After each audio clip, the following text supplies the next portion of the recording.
Nah, saya mohon kepada Prof. Imam, nanti mungkin setelah Prof. Imam nanti saya kasih kesempatan kepada Pak Ayub dan juga Pak Syahril untuk melanjutkan syarah topik malam ini. Silakan Prof. Imam. Assalamualaikum warahmatullahi wabarakatuh. Waalaikumsalam warahmatullahi wabarakatuh. Yang saya hormati Gus Wahid, Profesor Hermawan yang baru saja memberikan penjelasan yang begitu gamblang gitu. Menarik sekali, para senior dan semuanya yang berbahagia, kita banyak bersyukur pada Allah. Sholawat dan salam kita persembahkan ke hadapan ibutan kita Muhammad Rasulullah Sallallahu Alaihi Wasallam. Sebelum saya menyampaikan, di chat itu ada pertanyaan Gus Wahid. Apakah bintang segi 8 itu boleh diletakkan di masjid? Saya barangkali memberikan pandangan. Saya kira tidak mengapa, hanya kalau tidak biasa, biasanya menjadi ribut gitu ya. Padahal sebenarnya memang angka 8 itu kan dalam kegiatan ritual kita ini selalu muncul. Seperti misalnya yang 8 itu misalnya ketika kita berdoa, yang pertama pintu surga, itu kan ada 8 tingkatan pintu surga, itu ada 8. Pintu neraka itu 7. Kalau kita sholat duduk di antara 2 sujud, duduk di antara 2 sujud itu yang kita minta juga 8. Robbik firli, warhamni, wajburni, warfa'ni, warzubni, wahdini, wa'afini, wa'fu'ani. Itu juga 8 itu. Ya seringkali tidak kita hitung karena kita tatkala sholat cepat-cepat gitu. Tapi kalau kita lambat lalu kemudian kita hayati, memang nikmat sekali, itu ada 8. Lalu kemudian sholat siang hari itu juga 8 rakaat, zuhur sama asar. Nah, itu pembuka pintu surga katanya. Lalu kalau yang malam itu 7, penutup pintu neraka. Jadi sebenarnya kan 8 bagus, hanya kalau itu tidak terbiasa itu lalu menjadi ribut. Padahal persis yang disampaikan oleh Prof. Hermawan tadi, di masjid jangan dipakai untuk ribut-ribut berdebat lah kan begitu. Nah, karena itu bagaimana kita arif dalam hal ini. Lalu kemudian seterusnya Gus Wahid, bapak-bapak, ibu semuanya. Saya tidak malu untuk bicara tentang masjid dan membangun manusia itu dari contoh kecil. Contoh kecil dari ayah saya sendiri. Saya anak kampung gitu kan. Ayah saya itu anaknya banyak, dan 16. Seringkali saya itu nomor tengah-tengah, nomor 8. Kumpulkan oleh ayah saya itu. Lalu diberi pesan. Aku ini anakku banyak, 16. Kalau kamu ada yang kaya, aku ya seneng. Kalau ya jadi miskin ya, karena memang nasibmu miskin juga apa-apa. Tapi pesan saya gini, kalau kamu kaya, buatlah masjid yang besar dan bagus. Kalau kamu tidak bisa buat masjid yang bagus dan besar, ya buatlah masjid yang kecil, namanya musola. Kalau kamu membuat musola saja tidak bisa, maka kalau ada orang buat masjid, bantuan pakai uang. Tapi kalau kamu tidak punya uang, kamu punya tenaga, ya bantuan pakai tenaga saja. Tapi kalau kamu tidak punya apa-apa, ya memang lemah. Uang tidak punya, tenaga kamu lemah, aku tidak apa-apa. Asalkan kamu mau menjadi isinya masjid. Jadi terakhir itu menjadi isinya masjid. Lah inilah yang nasihat yang berkali-kali diulang itu pada saudara-saudara saya itu selalu yang dipikir itu adalah bagaimana membuat masjid, dan alhamdulillah itu pada membuat. Tapi memang begini, masjid itu sangat strategis untuk dakwah. Ketika saya di Malang pertama kali itu, saya malah justru mendapatkan tanah itu di dekat lokasi wanita tunasusila. Murah karena berada di pinggir tidak jauh dari tempat komplek wanita tunasusila. Lalu saya buat masjid. Membuat masjid di situ gampang karena orang banyak simpati gitu.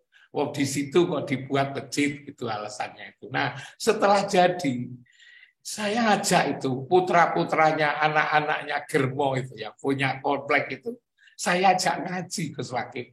Tapi saya juga pamit kepada bapaknya, ibunya itu. Dia senangnya bukan main. Terima kasih, anak saya diajak ngaji, gitu kan. Sudahlah kalau yang jelek begini saya saja, tapi anak saya jangan begitu, gitu. Akhirnya setelah saya ajak ngaji begitu itu, lalu kemudian juga kepada germo-germo yang lain itu, lalu kemudian simpatik pada saya. Tapi kalau anak-anaknya itu suka ngaji, maka malu sendiri mereka itu. Malu dengan anaknya itu. Anaknya di rumah ngaji, kok lalu pekerjaannya di rumah menampung kayak begini ini. Malu sendiri. Akhirnya lama-lama menjadi hilang. Begitu juga ketika saya punya membangun rumah di situ itu tempat judi, ya, dikenal dari luar tempat judi. Juga saya bangun masjid. Saya juga datang ini. Ternyata memang masjid itu mempunyai kekuatan yang dahsyat sebetulnya untuk amar ma'ruf dan nahi munkar. Dan alhamdulillah sekarang ini masjid-masjid itu kan sudah begitu banyak. Hanya sayangnya apa yang disinyalir oleh Ali bin Abi Thalib itu, bahwa nanti akan datang suatu zaman di mana agama itu tinggal nama, Al-Quran itu tinggal tulisan, masjid semakin banyak tapi tidak digunakan untuk mengingat Allah. Kan masjid sekarang banyak, hanya ditempati pada waktu Jumatan. Pada saat-saat 5 waktu itu kurang. Dan yang terakhir itu katakan bahwa pada akhir zaman akan terjadi fitnah. Yang fitnah itu justru akan muncul dari para elitnya. Nah, kayaknya sekarang ini sudah terjadi, masjid semakin banyak, tetapi tidak digunakan untuk mengingat Allah.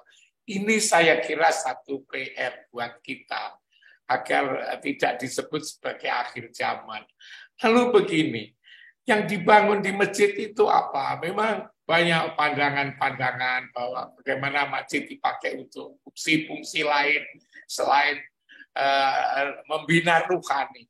Padahal sebetulnya masjid sukses untuk membangun ruhani itu sudah luar biasa sebetulnya. Sebab kalau ruhani itu berhasil terbangun, maka akan melahirkan karakter, melahirkan akhlak yang mulia sebetulnya itu.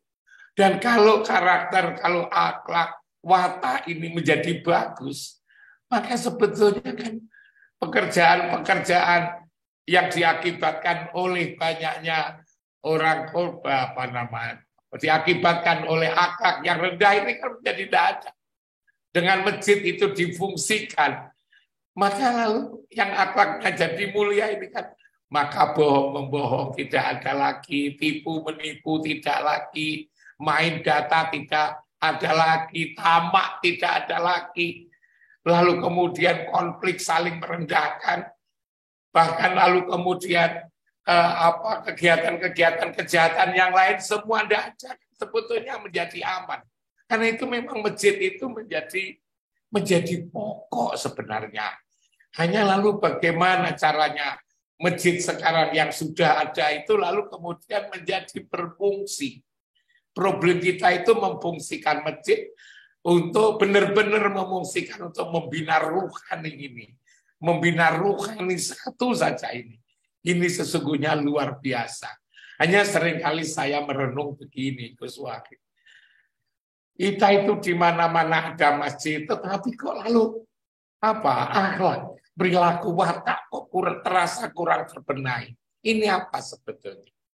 Nah, saya lalu kemudian yang berkali-kali dalam forum ini saya katakan, jangan-jangan sholat di dalam masjidnya itu yang perlu kemudian ditelusuri lagi. Jangan-jangan sholatnya disebut tidak khusyuk, itu yang tadi Gus Wakil mengatakan adalah tidak khusyuk. Lah khusyuk itu seperti apa? Khusyuk itu kan seperti kalau di Quran kan alladzina yadununa annahum mulaku rabbihim. Bagaimana sesungguhnya ketika sholat ini berada di tempat sholat. Tempat sholat ini kan tidak sembarang sebetulnya. Memang tubuhnya ada di masjid, tubuhnya ada di rumah. Tetapi ruhaninya kan ada tempat. Gus Wakil tadi kan nyebut-nyebut betapa pentingnya tempat ruhani. Maka saya sering mengatakan rumah ruhani. Kita selalu ada di rumah agar hidup tenang.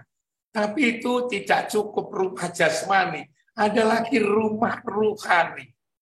Yang rumah ruhani itu tadi Gus Wakil juga katakan yang pertama kali dibangun. Inna awwala baiti wudi'a linnas lalladzi bi Bakkata mubarakan wa hudan lil alamin ini. Jangan-jangan ketika kita sholat, kita menghadap ke rumah ruhani. Kita menghadap. Tadi Gus Wakil mengatakan orang dari berbagai belahan dunia menghadap ke tempat ruhani. Jangan-jangan hanya tubuhnya yang menghadap. Tubuhnya menghadap ke rumah ruhani. Tapi ketika Allahu Akbar, maka lalu kemudian ingatannya kemana-mana. Ingatannya kemana-mana. Ingatannya ke kampus, ke pasar, yang bertani, ke sawah, lalu ke kebun, lalu kemudian ke kantor, dan sebagainya. Ini sebenarnya ada rumah ruhani, yang itu adalah Masjidil Haram. Maka dulu saya katakan, qad narota qaluba wajhaka fis sama falan waliyanaka qiblatan tardha fawali wajhaka sataral Masjidil Haram. Hendaknya kamu palingkan wajahmu ke Masjidil Haram. Itu kan sholat wajahnya. Wajah dalam pengertian ingatan. Ingatan kita jangan di pasar, jangan di kantor, jangan di mana-mana. Tapi ada di rumah rohani. Di rumah rohani. Dan itu juga dikatakan di Quran. Innama umirtu an abuda robba hadihin baldatil lati karomah awalau kullu sayin. Nah, kalau kita sudah berada di rumah rohani, maka lalu kemudian hati kita tenang. Penyakit kita dicabut, penyakit hati dicabut. Wa naza'na ma fi sudurihim min ghillin tajri min tatimul anhar. Kalau penyakitnya itu dicabut, maka lalu dikatakan inna sholata tanha 'anil fahsya wal munkar. Jadi sebetulnya masjid ini adalah pembinaan ruhani. Dan kalau ruhani sehat, maka jasmani juga sehat. Dan kalau itu jasmani sehat, maka penyakit-penyakit kehidupan menjadi tidak ada. Tidak ada lagi tipu-menipu, tidak ada lagi bohong-membohong, tidak ada lagi saling merendahkan, tidak ada bertengkar, tidak berebut, tidak korupsi. Ini kan karena ada penyakit, itu kan karena berpenyakit. Penyakit itulah hanya bisa diobati lewat masjid. Masjid dijadikan sebagai pembinaan ruhani. Ruhani bagus, yang lain-lain akan bagus. Negeri ini akan menjadi bagus. Kalau ruhaninya bagus, dan negeri ini kurang bagus. Kalau ruhaninya tidak dirawat. Ada pembinaan rohani dalam Islam itu. Ya itulah jiwa, itulah. Saya kira itu Gus Wakil. Luar biasa. Saya mulai dari yang paling sederhana cerita ayah saya.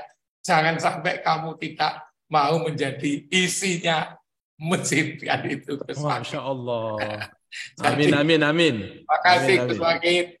Bapak semua, assalamualaikum warahmatullahi wabarakatuh. Waalaikumsalam warahmatullahi wabarakatuh. Selanjutnya.